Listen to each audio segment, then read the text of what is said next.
Nagkaroon nga tayo mga mare ng simpleng salo-salo dahil kaarawan nga ni mama. Ayaw talaga mga mare ni mama maghanda pero para sa amin special nga ang araw ng kung kailan siya pinanganak. At eto nga sila Kuya Richard, pumunta muna nga sa bukid para nga asikasuhin nga itong mga itik at baboy nga natin dito. Nung nakita nga mga mare sila Kuya Richard, tingnan nyo naman nga ang takbo nga nung itik nga natin. Alam na alam nga kung kailan sila kakain. Inalis na nga rin pala yung tali nga ng baboy dahil nga sanay na nga siya dito. Ang ganda nga lang din talaga ng kulay nga ng baboy natin mga mare, para nga siyang orange na hindi mo intindihan. Ito nga mga nakarang araw ay talagang madalang na nga lang umulan kaya tuyot na tuyot nga etong lupa sa atin. Kung titingnan mo nga mga mare ay hindi nga halatang dinaan na naman nga ito ng baha Kaya naman napakasarap nga ulit dito magtanim. At eto nga si Kuya Richard mga mare, inalis nga lang din dito yung mga kalat. Si Kuya Richard na nga mismo mga mare ang nagsabi sa atin nga daw 2 oras nga lang daw ang trabaho kada araw. Ang oras sa umaga, 1 oras nga rin daw sa hapon. At eto na nga mga mare, ang gaganda nga rin ng kangkong nga dito. Napakayaman talaga ng bukid na to sa kangkong. Kaya malaking tipid nga rin dito sa baboy nga natin mga mare. Mas malakas pang kumain yung itik ng pits kasi nga sa baboy natin. Ito kasi talagang baboy natin mga mare na sanay nga rin siya sa kangkong. Tinan nyo naman nga. Pero etong itik nga natin mga mare, sanay na sanay nga sa pits. At etong tuwang-tuwa nga nung binukas na nga yung gate. Alam na alam nga kung kailan sila tatakbo. Hindi naman nga sila dun mga mare nagtagal. At eto't inasikaso na nga rin nila tatay mga mare etong mga kahoy. Habang si Kuya Richard naman ay nagtanim nga dito ng mais. At eto naman nga mga mare, mga binhi nga natin nung nakaraan na binili nga nila. Kasi maiwasan na hindi nga tayo makapagtanim nga ngayon dahil wala rin talagang gagawin nga dito at naiinip nga din sila mga mare. Kumbaga wala nga silang mapaglibangan. Alam nyo naman eto nga lang libangan nila yung pagtatanim. At habang abala nga sila dyan, eto nga si Kulot busy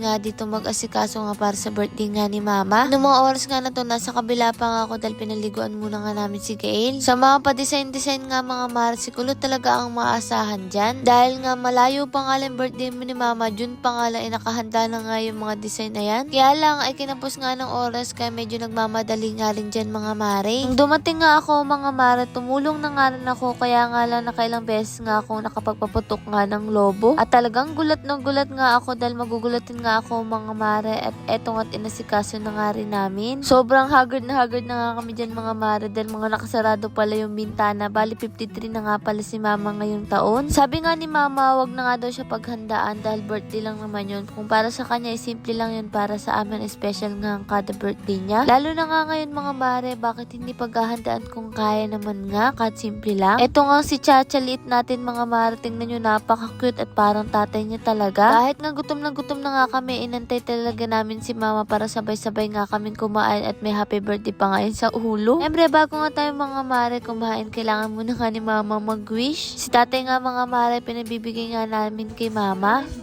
Wish ko, maraming apo.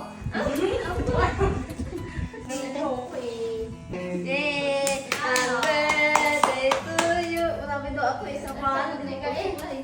Diba mga mare, gusto ng maraming apo ni mama, isa pa nga lang si Gail, hirap na nga kami. At syempre, ayan, nagpicture nga lang kami. Tinan nyo naman nga si Gail, ayaw nga tumingin sa camera. Akala mo naman talaga siya nga ang may birthday at syempre pinicturean ko nga rin si mama. At tapos naman nga nun mga mare, tara't samahan nyo na nga kami kumain. Kung mapapansin nyo ay kami-kami nga lang. Dahil biglaan nga lang din to mga mare, alam nyo nang sobrang bisyo ko nga rin sa eskwelahan. Tapos nga sila Ate Vilma ay mahiyain nga rin mga mare, kaya sabi ko dalahan na nga lang. Sila tita lang naman nga sa hagunin nga mga mare yung binibigyan nga natin, kaya sabi ko dala na nga lang pagkatapos namin kumain. Para nga hindi na nga rin mapagod si tita pumunta, madala na nga lang din ang pagkain ko ano nga ang meron nga dito. Ako mga mare, nako si Gail, napakakulit na nga at napakaingay. Tingnan nyo nga mga mare, napakaharot na kung ano nga inaabot niyan. At eto nga si mama, naghatid na nga rin dito mga mare ng pagkain nga sa kapitbahay. Wish lang naman namin, pinagdadasal nga para kay mama ay syempre mahabang buhay. Mga mare, hinihiling niyang maraming apo ay makasama at maalagaan pa nga at makita niya. At eto nga sila Kulot na nga lang inutusan ko mga mare dahil nga magre-review pa nga ako at napakalakas nga rin ng ulan. Sila na Kuya Mark na nga lang, si Kulot at eto nga si Agatha ang pumunta nga dito kila tita. Nako mga mare, baka marinig nyo ang maingay si Gael. Napakaingay na talaga niya nga ngayon. Ang dami-dami niya na rin nga kasi kayang sabihan at gustong-gustong nga lagi siyang nakatayo dahil kaya niya nang tumayong nakahawak. Buti na nga lang din ay okay na